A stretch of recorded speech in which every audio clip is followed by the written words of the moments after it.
Pour commencer, la Minute Culture a pensé qu'un agenda de 2014 ne pouvait se passer de 2 films en lice pour les Oscars les plus prestigieux, 12 Years a Slave et American Bluff, tous deux dans des styles très différents.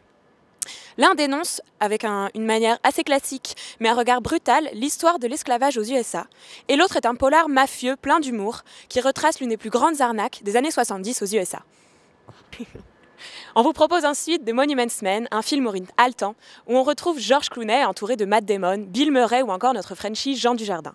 Un casting impressionnant pour ce film qui raconte l'histoire vraie de la plus vaste chasse au trésor du XXe siècle, où comment 7 hommes vont tenter de récupérer un trésor dérobé par les nazis, environ 5 millions d'œuvres d'art. You can wipe out an entire generation, you can burn their homes to the ground, and somehow they'll still find their way back. But if you destroy their history, you destroy their achievements, then it's as if they never existed. That's what Hitler wants.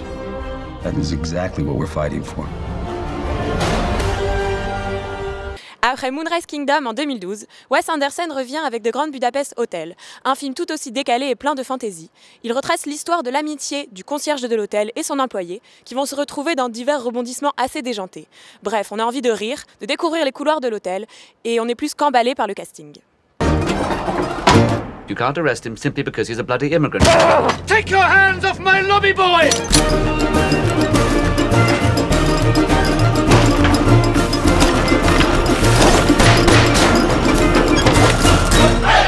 Have you ever been questioned by the authorities? Yes, on one occasion. What? I was arrested and tortured by the rebel militia after the desert uprising. Right. Well, you know the drill then. Zip it. Pour finir, un petit point sur le film qui risque d'être le flop de 2014, Le Retour des Trois Frères. Déjà, le synopsis nous laisse un peu perplexes. Ils sont 3, ils sont frères, ils sont de retour. On parle bien de Didier, Pascal et Bernard, le trio des inconnus qui revient avec, certes, une belle complicité, mais avec un peu plus de cheveux blancs et un peu moins de crédibilité. Enfin, si vous avez aimé Les Bronzés 3, c'est à vous de voir.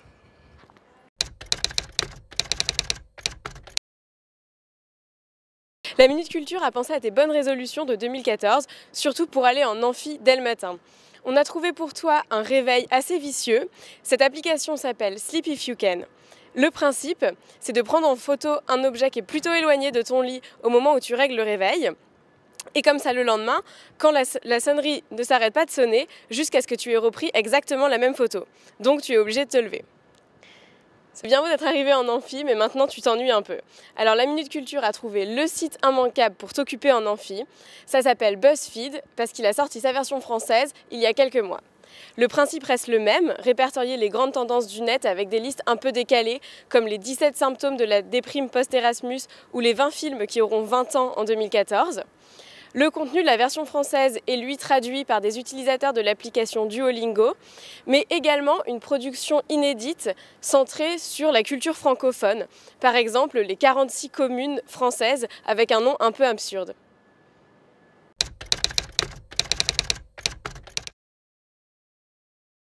Stoppé en 2011 à la mort de son créateur, la mythique Stan Smith d'Adidas revient cette année pour fêter ses 50 ans.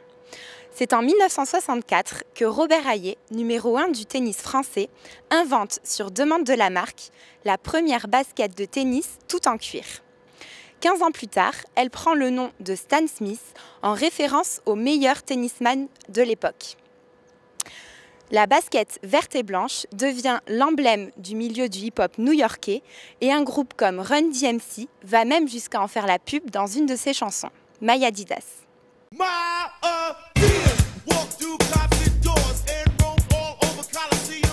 En France, IAM, Sniper ou encore La Fouine ont popularisé la Stan Smith. Au début des années 80, je me souviens des soirées où l'ambiance était chaude et les mecs rentraient. Stan Smith sur pied, le regard froid. Depuis, elle transcende tous les styles et les générations et revient cette année dans une gamme plus élégante pour s'imposer comme un indispensable de vos placards.